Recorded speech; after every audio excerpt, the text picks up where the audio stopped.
ఎన్నికల ప్రచారంలో పాల్గొన్న ఆంధ్రప్రదేశ్ ముఖ్యమంత్రి వైఎస్ జగన్ పై రాయితో దాడి కేసులో నిందితుడు సతీష్ బెయిల్ పిటిషన్ పై తీర్పును రిజర్వ్ న్యాయస్థానం రిజర్వ్ చేసింది.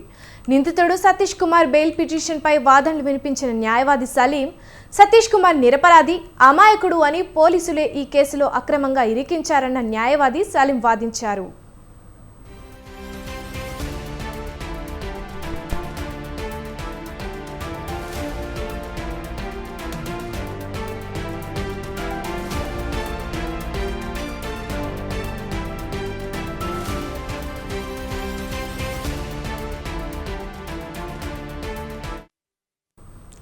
మరోవైపు కావాలని సీఎం జగన్ పై దాడి చేశారని పబ్లిక్ ప్రాసిక్యూటర్ పేర్కొన్నారు. ఇరువురి వాదనల అనంతరం ఆర్డర్స్ ను రిజర్వ్ చేసినట్లు 8వ అదనపు జిల్లా న్యాయస్థానం ప్రకటించింది.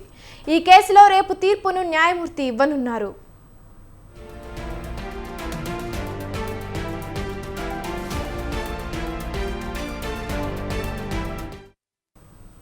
మేమంతా సిద్ధం బస్సు యాత్రలో భాగంగా విజయవాడలోని డాబాకోట్ల సెంటర్ దగ్గర నిర్వహించిన రోడ్ షోలో సీఎం జగన్ పై రాయి దాడి జరిగింది. ఈ దాడిలో సీఎంకు స్వల్ప గాయమైంది. ఈ ఘటనలో జగన్మోహన్ రెడ్డి ఎడమ కంటి రెప్ప పైభాగంలో గాయమైంది. భద్రతా సిబ్బంది వెంటనే అలర్ట్ కావడంతో పాటు వైద్యులు ఆయనకు బస్సులోనే ప్రాథమిక చికిత్స చేశారు. దీనిపై అజిత్ సింగ్ నగర్ పోలీసులు స్థానికుడు సతీష్ కుమార్ అనే వ్యక్తిని అరెస్టు చేశారు.